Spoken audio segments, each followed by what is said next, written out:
বাংলাদেশের যে কটি টুরিস্ট স্পট আছে তার মধ্যে চর কুকরিমুকরি হলো অন্যতম। ডে বাই ডে এই চর কুকরিমুকরি এখন খুব জনপ্রিয় উঠতেছে টুরিস্টদের কাছে। তা যথারীতি আমিও এই শীতে ব্যাগ প্যাক করে আমি চলে গেলাম চর কুকরিমুকরিতে। আমি যেভাবে কুকরিমুকরি গেলাম ভিজিটে তা আপনাদের কাছে বর্ণনা করতেছি। ফার্স্টে আমি আপনার উত্তরা থেকে মেট্রো রেলে করে সচিবালয়ে আসি। সচিবালয় থেকে খুব দ্রুত তে আমি সদরঘাটে চলে আসি। আপনাদেরকে একটা কথা বলে রাখি, সদরঘাট থেকে কিন্তু 8টা 8টা 15 তারা লাস্ট এই লঞ্চগুলো ছাড়ে বেতুয়াঘাটের উদ্দেশ্যে, ভোলার বেতুয়াঘাট। 8টা হলো তাদের লাস্ট লঞ্চ। এটা কিন্তু অনেকে হয়তো অনেক ভিডিও দেখছি আমি, কখনো তারা বলে না যে কয়টায় তাদের লাস্ট লঞ্চ। অনেকে আসে এসে আবার পায় না। তো আপনারা অবশ্যই 8টার ভিতরে চলে আসবেন। 8টা 10 15 ছাড়ে আপনারা অবশ্যই বেতুয়াগামী যে লঞ্চগুলো সেটাই উঠবেন। সেটা এক এক দিন এক একটা হতে পারে। এক এক দিন আমি যথারীতি গেলাম সুন্দরবন 12তে, সরি কর্ণফুলী বাড়িতে আমি গেলাম। এই হলো লঞ্চের অবস্থা। লঞ্চটা 3 তলা আর নিচের ডেক। আমি যথারীতি কেবিনে ছিলাম।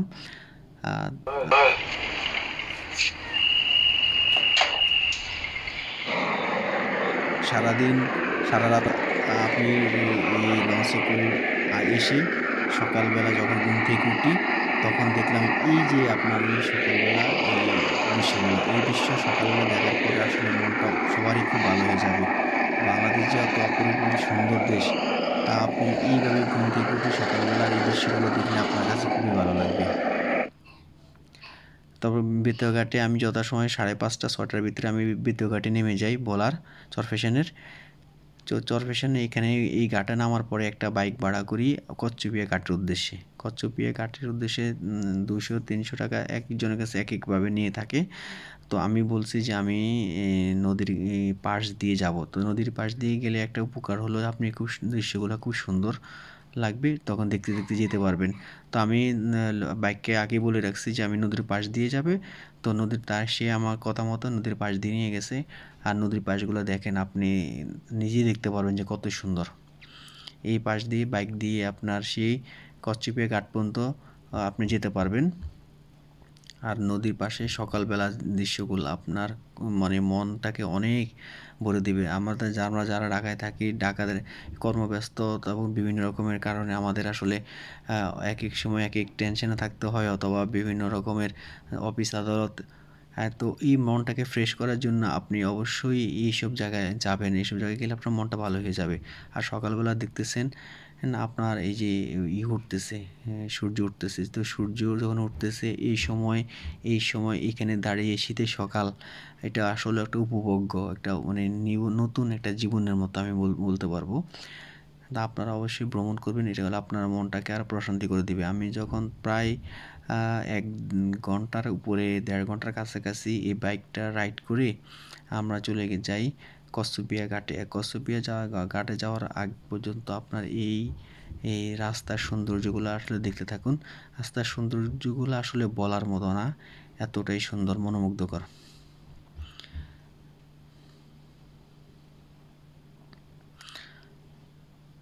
সকাল সকালের খুব মিষ্টি একটি আবহাওয়া, হালকা ঝিরিঝিরি বাতাস, পাশাপাশি একটু মিষ্টি রোদ। এটা আপনাকে মানে আপনার দেহ মনটাকে প্রশান্তিতে ভরে দিবে। আসলে আমাদের গ্রাম বাংলা অনেক সুন্দর। আমরা আসলে ওইভাবে আসলে যাই না, দেখি না, বুঝি না, সেজন্য আসলে আমাদের হয় না। আপনারা যতই গ্রামের ভিতরে ঢুকবেন, যতই আরও মানে প্রকৃতির কাছাকাছি যাবেন, তো আপনার মনটা এত ভালো লাগবে। তো এক পর্যায়ে আমরা আসলে অনেক রাইড করতে করতে তো চলে আসছি এই কচ্ছপিয়া ঘাটে। কচ্ছপিয়া ঘাট আসার পরে দেখি যে ওই পাশ থেকে যে ট্রলারটি ছাড়ে সেটা এখনও এসে পৌঁছায় নাই। তো আমরা সিদ্ধান্ত নিলাম কয়েকজনে যে আমরা আসলে স্পিড বোটে যাব। স্পিড বোটে দূর থেকে 250 টাকা লাগে। মানে 8 জন স্পিড বোট হলে তখন তারা ছাড়ে আর কি। তো আমরা স্পিড বোট ভাড়া করে যথারীতি চলে যাই একেবারে চর কুকরিমুকরি ঘাটে। স্পিড বোটে 20 থেকে সর্বোচ্চ 20 মিনিট 25 মিনিট লাগে। তো ওরা খুব দ্রুত আপনারা নিয়ে চলে যেতে পারে। তো আমরা স্পিড বোট যাওয়ার পথে আসলে এটা দৃশ্যগুলো আসলে বললে বোঝানোর মতো না। যারা সুন্দরবন যান নাই, সুন্দরবনের মতো এই রাস্তার দুপাশে দৃশ্যগুলা। সুন্দরবন যারা জানে তারা এখানে যদি চরকুকুমুকি যান অ্যাজ লাইক সুন্দরবনের একটা ফিল পাবেন। যাওয়ার পাশে আপনারা দেখবেন যে মানুষ মাছ ধরতেছে, আর সকাল সকালে খুব একটা অন্যরকম পরিবেশ। আশেপাশে অনেক চর দেখবেন, আশেপাশে অনেক চর দেখবেন, চর দেখতে দেখতে ভালো লাগবে। এটা হলো আসলে মেঘনা নদীর মোহনা। এইসব জায়গায় আসলে এখানেই তারা ইলিশ মাছ ধরে। এখানে প্রচুর ইলিশ মাছ উৎপাদন হয় সমুদ্র থেকে। এই নদীতে, মেঘনা নদীতে ইলিশ মাছগুলো আসে। তো আপনারা এইসব নদীতে মাছ ধরে।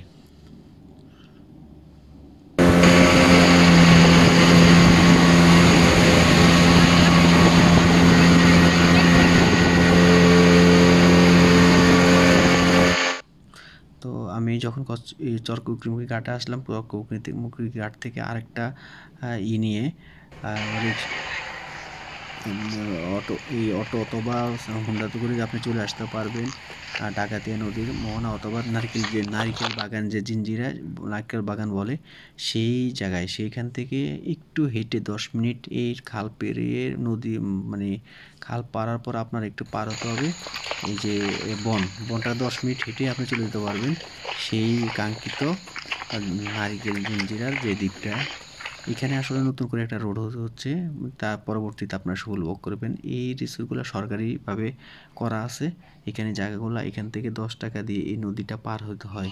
এই লোকটা তো পার করে 10 টাকার বিনিময়ে ওই পাড়ায় হলো নারিকেল যে বাগান বলে কাঙ্ক্ষিত, এখানেই সবাই থাকে। এই চরের নাম মূলত সবাই বলে যে চরকুকিমুখী। এখানে এইবার যে বর্ষাতে আপনার অনেকগুলা গাছ খুব ক্ষয়ক্ষতি হয়েছে। গতবার যেখানে দোলনা ছিল, আরও অনেক কিছু ছিল, এগুলো এবার নাই। যেখানে গতবার আপনার মাকড়সার জাল ছিল, এই বছর সেটা আসলে এইভাবে নাই, কারণ এবার বর্ষায় অনেক ক্ষয়ক্ষতির কারণে অনেক গাছপালা অনেক উপড়ে গেছে, মানুষের ক্ষয়ক্ষতি হয়েছে। এইটা হলো আসলে নারকেল বাগান। তো নারকেল কমই আছে, যত একটু খেজুর বাগান, আরও অনেক গাছপালা আছে। এই বনটা আসলে অনেক বড়, বনটা আসলে দেখে আপনি শেষ করতে পারবেন না। আমি প্রথম সাইডেই ছিলাম, প্রথম সাইডে আসলে যতটুকু ঘোরা প্রয়োজন ততটুকু ঘুরছি। ভিতরে নাকি অনেক বাদর আছে, আর পাখির আসলে ডাকে কিচিরমিচির আপনার খুবই ভালো লাগবে।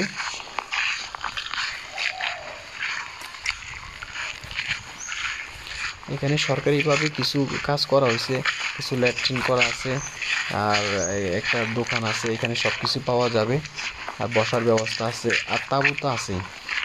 আপনারা আসলে থাকার জন্য একদমই চিন্তা করতে হবে না, থাকার জন্য খাওয়ার জন্য কোনো টেনশনই করতে হবে না, বিশেষ করে ওয়াশরুমের জন্য টেনশন করতে হবে না। এখানে ওয়াশরুম 3টা পাকা ল্যাট্রিন আছে, সেখানে ওয়াশরুমও একদমই চিন্তা করতে হবে না। আর এই যে তাঁবুগুলা তারা 200, 300, 400 মানে এবার বিভিন্ন রেটে তারা ভাড়া দিয়ে থাকে।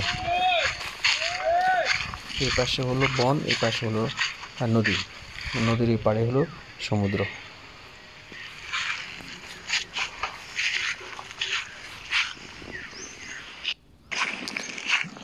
আমি এখন যাচ্ছি এই নদীতে গোসল করতে। নদীতে গোসল করার সময় দেখলাম পানিগুলো যথেষ্ট ঠান্ডা, পরিষ্কার ছিল, ভালো লাগছে। এখানে নদীতে গোসল করা শেষ করি আপনি আবার পাশে হলো সরকারি কল আছে, এই কলে আপনি গোসল করতে পারবেন। তো আবার দুইবার ফ্রেশ হয়ে যাবেন, আপনার কোনো টেনশন নেই। তারপর যথারীতি আমি আমার তাঁবুতে এখানে বিশ্রাম করলাম, এখানে শুলাম।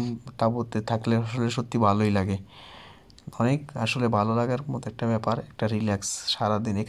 এখানে আবার কোনো নেটওয়ার্ক কাজ করবে না, আমি যতটুকু শুনছি শুধু গ্রামীণ সিমটাই কাজ করে, অন্য কোনো সিম আসলে এখানে মানে আপনার কোনো নেটওয়ার্ক থাকে না। আমার যে সিমটা ছিল সেই সিমের সারা 2-1.5 দিন কোনো নেটওয়ার্কই ছিল না। তো আমি আবার যথারীতি একটু রেস্ট করে বিকেলবেলা এখানে বনটাকে একটু ভিজিট করতে বেরোলাম। বনটা অনেক বড়, এখানে আসলে কিছু শিয়াল আছে, হরিণও নাকি আছে, আমি আসলে দেখি নাই। তো ওইগুলো অনেক ভিতরে অনেক লোকালয়ের যারা মানে এখানকার স্থানীয় মানুষ তারাই ভিতরে ঢুকে, আমরা যারা পর্যটক আছি আমরা আশেপাশে ঘুরি, কিন্তু এরকম একটা ভিতরে যাই না। তো তো এখানে আসলে আমি যতটুকু শুনছি সবার কাছে এখানে টুরিস্টদেরকে খুব প্রায়োরিটি দেয়, সম্পূর্ণ নিরাপত্তা আছে, কোনো প্রবলেম নাই, আমিও ছিলাম, কোনো সমস্যায় পড়ি নাই। আর এখানে থাকা খাওয়া নিয়ে কোনো টেনশন করতে হবে না, একদমই না। আপনি যে এখানে যা লোক আছে আপনার যা মন চায় তারাই তা করে দিবে, তা খেতে পারবেন। তার এখানে যা যখন যা বলেন তাই পাবেন, আপনি কোন থাকা খাওয়ার একদমই টেনশন করার কিছু নাই।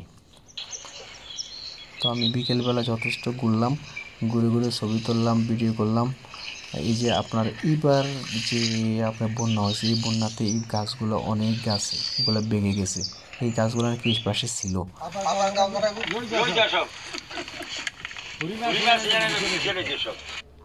আমি ওই মাছগুলো শুটকিভাবে আনছি, ঢাকাতে আনছি শুটকি 500 টাকা কেজিতে। আর বিকেলবেলা দেখেন এই গাছগুলো কীভাবে এই বর্ষায় ভেঙে গেছে। তো আমরা সারাদিন বিকেল বিকেল ঘোরাফেরা করে সন্ধ্যার পরে তা আমাদের হাঁসের অর্ডার দিয়েছিলাম, তারা এই যে হাঁস আমাদের জন্য হাঁস রান্না করতেছে। তো হাঁসের রান্না এবং দুপুরের রান্না, রাতের রান্না খুব এক্সিলেন্ট, এখানে রান্নাগুলো খুবই ভালো হয়, ওরা খুব যত্ন সহকারে খুব ভালো মানের রান্না করে থাকে।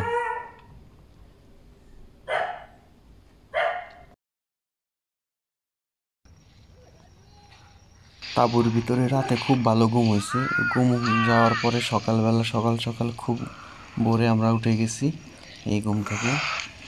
দেখুন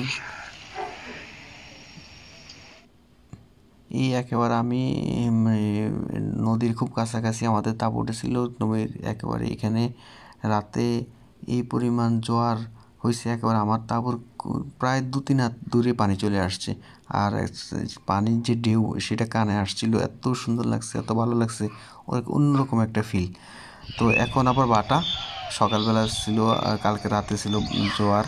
তো জোয়ার বাটা প্রতি 6 ঘন্টা পর পরে হয়, এটা আসলে দেখার মতো একটা দৃশ্য। আর সকালবেলা যখন সূর্য উঠছে, এই যে সূর্য ওঠার যে দৃশ্যটা আপনারা দেখেন সকালবেলার, খুব সকাল সকাল ঘুম থেকে উঠবেন, পাখির ডাক আর এদিকে আপনার সূর্য ওঠা, আবহাওয়াটা খুব মসৃণ, আপনার অন্যরকম একটা ফিল, অন্য লেভেলের একটা আসলে এখানে একটা ভালো লাগা কাজ করবে।